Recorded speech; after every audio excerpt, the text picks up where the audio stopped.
Test 2. Repeat sentence. Page 63. 1.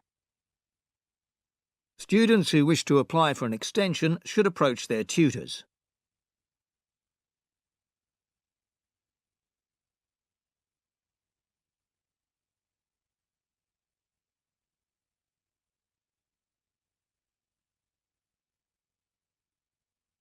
2.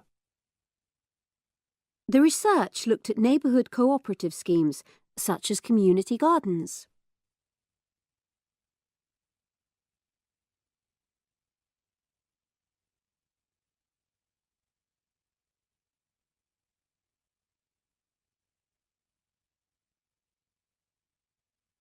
3. Visual aids can make presentations clearer and more interesting.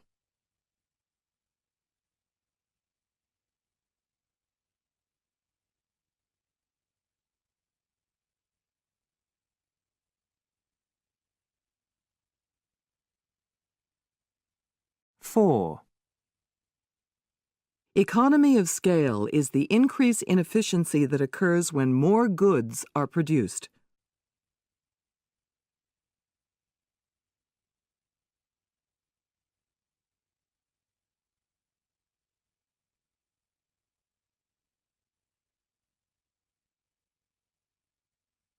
5. The university is working towards being more environmentally sustainable.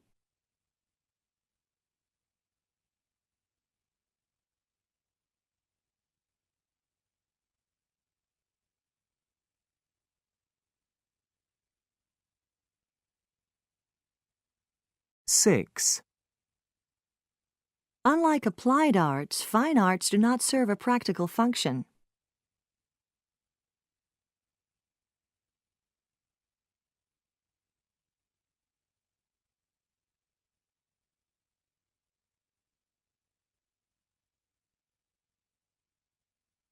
7.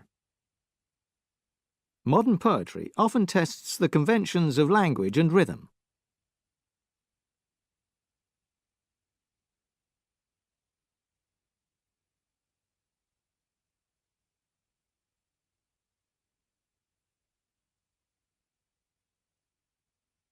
8.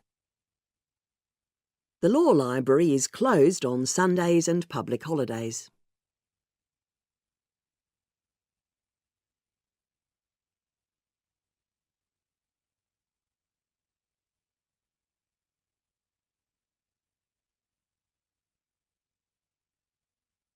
Nine.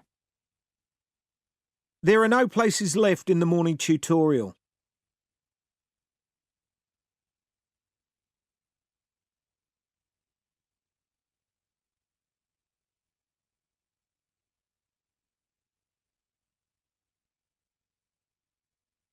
Ten. The conference is predicted to draw greater numbers than last year.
Test 2. Retell lecture. Page 67. 1. I've been asked to speak today about the purpose of museums, and I think that's something we often take for granted, that we have museums and we need museums. But with so much information available now online, people have access to whatever it is they want to know, so I think we need to consider carefully just what it is that we expect of our museums today, what makes them relevant in the information age. Clearly, we've got to move beyond the early 20th century concept of a warehouse full of old, remarkable, untouchable objects. This warehouse idea does very little to inspire people. What museum professionals need to do, what they should be doing, is make their collections and programs work towards the purpose of education. So whether that means having more hands-on exhibits, becoming involved with other community organisations, they should be doing whatever it takes to think about their visitors, to engage people, to educate them. And in that way, they can be instruments of social change. If they have knowledge and understanding of the people who visit, and the people they want to come and visit, they can take this as a starting point for providing exhibitions and services that are relevant to people's lives. 2. I suppose more and more people are starting to see graffiti as a form of art. Now, there are still many who would beg to differ, and they'd point to the destructive scribblings that we see on our bus shelters and our public buildings. These often take the form of tags, which are fancy scribble-like versions of someone's name or nickname. Tags generally have no aesthetic appeal, and they are the scourge of the high street shopkeeper in many a town. I can certainly see where the shopkeepers and property owners are coming from. But the fact is, graffiti has been around for a very long time indeed. People left their mark on cave walls back in prehistoric times, and it's been found too on ancient monuments in Egypt and Rome. But New York-style graffiti, which is really the forerunner of a lot of the graffiti that's getting done now, New York graffiti took off in the late 1960s. That's when the advent of the spray can allowed the humble tag to evolve into more complex styles. In the mid to late 70s, subway trains became the new forum for graffiti artists to display their skills. For many young people, it became a medium to express their disillusionment with a system from which they felt excluded. Now, of course, the art establishment embraces graffiti artists, and some of these artists have actually taken on cult status.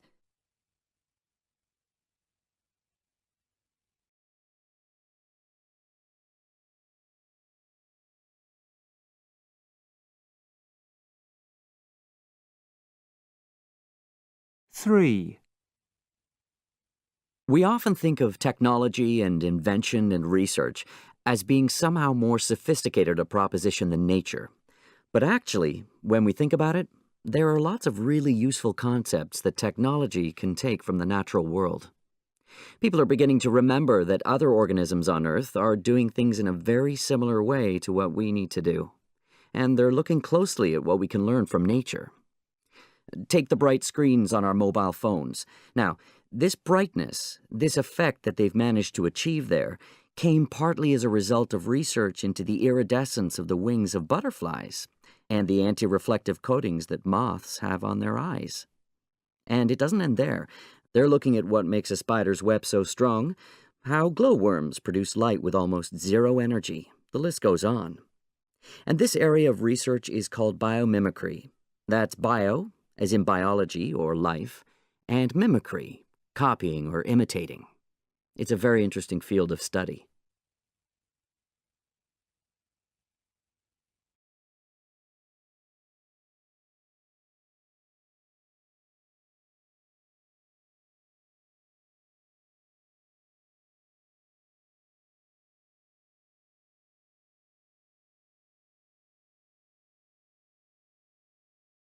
Test 2.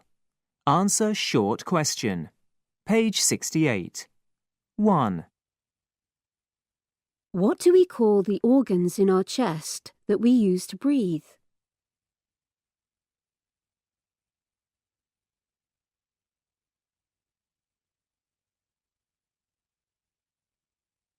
Two. If someone lives in an urban area, where do they live?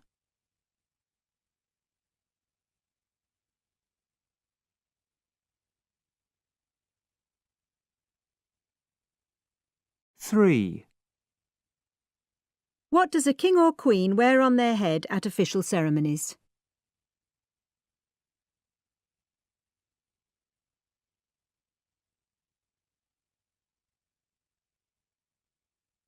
4,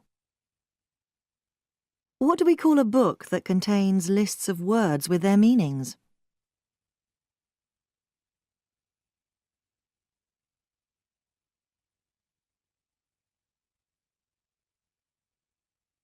5, What is the source of solar energy?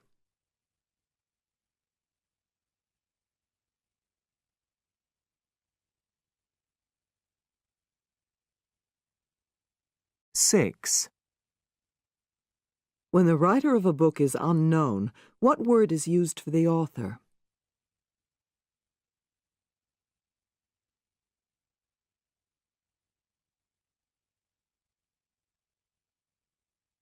7,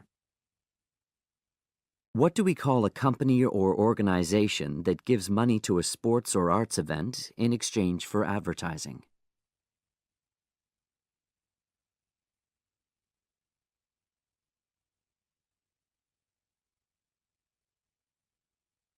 8,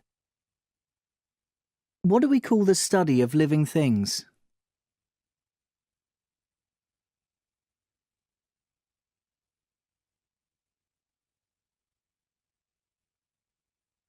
9,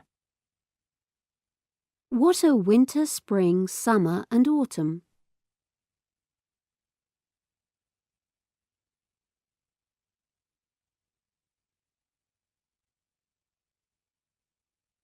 10, What is a collective term for cows and bulls, especially on a farm?